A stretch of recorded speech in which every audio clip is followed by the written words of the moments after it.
आओ आओ। मैं तुम तीनों का इंतजार कर रहा था। बड़े दुख के साथ कहना पड़ रहा है कि हमारी कंपनी बड़े घाटे में चल रही है। इस वजह से हमें वर्करों की छटनी करनी पड़ रही है। तुम तीनों ने ही इस कंपनी का बहुत साथ दिया और मुझे बड़े अफसोस के साथ कहना पड़ रहा है, मुझे तुम तीनों को इस कंपनी से निकालना पड़ेगा, क्योंकि घाटे में मैं और वर्कर नहीं रख सकता। पर सर, इस समय हम कहां जाएंगे? अभी तो मार्केट में भी काम नहीं है और आपने पिछले कई महीनों से हमें ठीक से सैलरी भी नहीं दी है। और मुझे तो अपनी बेटी का ऑपरेशन भी कराना है। मेरे पास तो पैसा है ही नहीं और आप मुझे नौकरी से निकाल देंगे तो मैं अपनी बेटी का ऑपरेशन कैसे कराऊंगा?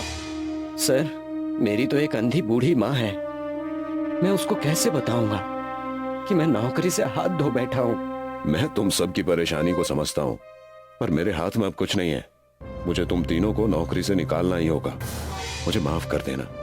तीन दोस्त परेशान होकर ऑफिस से निकल तो जाते हैं, पर उन्हें पता नहीं होता कि उन्हें करना क्या है। वो तीनों अपने अपने घर पहुंचते हैं और उदास होकर बैठ जाते हैं। फिर एक शाम तीनों मिलने का प्लान बनाते हैं। इस तरह हाथ पर हाथ रखकर बैठने से कुछ नहीं होगा। हम तीनों ही बेरोजगार हैं। इस समय हम तीनों को नौकरी की तलाश करनी चाहिए। बहुत दिनों तक तो हम अपने घर वालों से भी झूठ नहीं बोल सकते। उनकी आंखें हमारी तरफ टकटकी लगाए देखती हैं कि हम कब उनको पैसा देंगे और वो घर खर्च चलाएंगी। अब तो मुझसे भी अपने घर की हालत देखी नहीं जाती। चलो एक साथ नौकरी की तलाश करते हैं। तीनों नौकरी की तलाश करते करते एक गांव में पहुंचते हैं, जहां पर पानी की कोई सुविधा नहीं होती। अरे, ये गांव तो बड़ा पिछड़ा हुआ लग रहा है। सोचते सोचते ये हम कहाँ आ गए? इस गांव के लोग बहुत परेशान लग रहे हैं। लगता है कुछ दिक्कत है। चलो इस बूढ़े आदमी से पूछते हैं। तीनों जाकर उस व्यक्ति से पूछते हैं तो वो व्यक्ति बताता है, इस गांव में बहुत समय से बारिश नहीं हुई है, जिस कारण यहाँ अकाल पड़ने की आशंका है।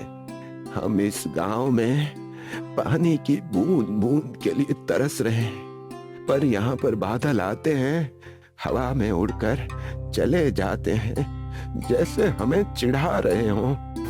पर शहर में तो बारिश हो रही है और आसपास के गांव में भी। तो इस गांव में भला क्यों नहीं हो रही?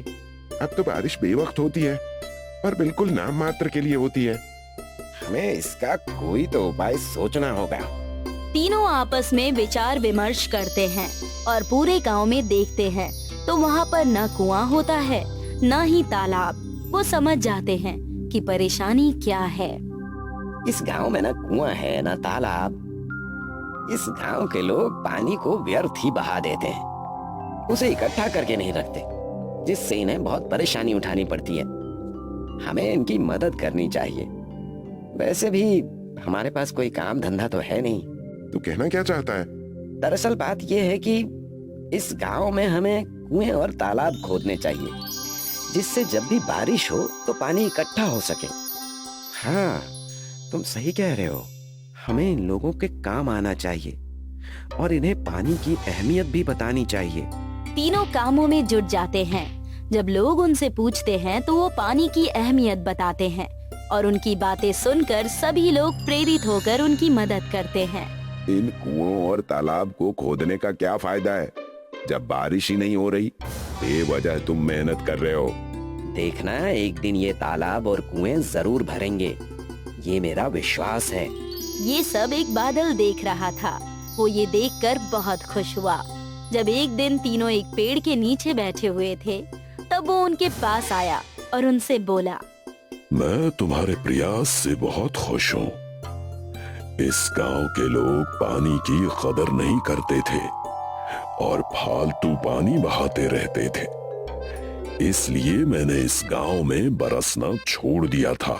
पर तुम्हारी मेहनत से मैं बहुत खुश हूँ और तुम्हें ये 3 बादल देना चाहता हूँ।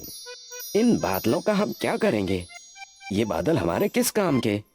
इन्हें बरसना है तो बरस जाए ना। ये बादल इस गांव पर बरसेंगे और तालाब और कुएं भर देंगे, पर इन तीनों बादलों का तुम उपयोग कर सकते हो। ये जादुई बादल हैं। इन पर तुम अपना रेस्टोरेंट बनाना, जो 3 अलग अलग तरह के खाने अपने आप ही बना देगा और तुम्हारा रोजगार चल पड़ेगा। क्या सच में वो तीनों अपने आप ही खाना बना देंगे? हाँ, वो कस्टमर को अपने साथ ऊपर लेकर जाएंगे। ये रेस्टोरेंट ऊपर बादल पर ही रहेगा। बादल उस गांव पर बरसने लगता है और सभी गांव वाले बहुत खुश होते हैं और तीनों को बहुत आशीष देते हैं। तुम तीनों के प्रयास से आज इस गांव में बारिश हुई है। हम तुम्हारा एहसान कभी नहीं भूलेंगे और पानी की बचत जरूर करेंगे, जिससे आगे हमें इस समस्या का सामना न करना पड़े। वो तीनों 3 रेस्टोरेंट तीनों बादलों पर बनाते हैं, जिसमें 3 अलग अलग तरह के खाने बनते थे। सब उनके बादल वाले रेस्टोरेंट में खाना खाने आते हैं, क्योंकि वहाँ बहुत ही अच्छा खाना बनता था। सब उस बादल पे चढ़कर खाना खाने का मजा लेना चाहते थे। ये देखकर तीनों बहुत खुश होते हैं। कभी सोचा भी नहीं था कि बादलों का रेस्टोरेंट हमारे पास होगा। हमारे पास अब अलग अलग रेस्टोरेंट्स हैं जो कमाल के चल रहे हैं। हमें कुछ करने की जरूरत ही नहीं है और ये बादल हमारे कितने काम आए। हमारा जरा सा लोगों की मदद करना हमारे लिए कितना फायदेमंद रहा है। अब हमें लोगों की इसी तरह से मदद करनी होगी। जो हमें मिला है हमें लोगों में बांटना चाहिए और जो बेरोजगार हैं उन्हें रोजगार भी देना चाहिए। तुम सही कह रहे हो, हम ऐसा ही करेंगे। हमें अपना परोपकार नहीं भूलना चाहिए। जिन लोगों को हमारे मदद की जरूरत है हमें वहां तक मदद पहुंचानी चाहिए। तीनों दिन में रेस्टोरेंट चलाते और रात को गरीबों में खाना बांटते। और जिनके पास रहने के लिए घर नहीं होता, वो उस रेस्टोरेंट में रहने के लिए उनके लिए जगह बनाते। वो कुछ बेरोजगार लोगों को भी रोजगार देते हैं। इससे उन तीनों को बहुत खुशी होती है और वो कामयाब होते चले जाते हैं।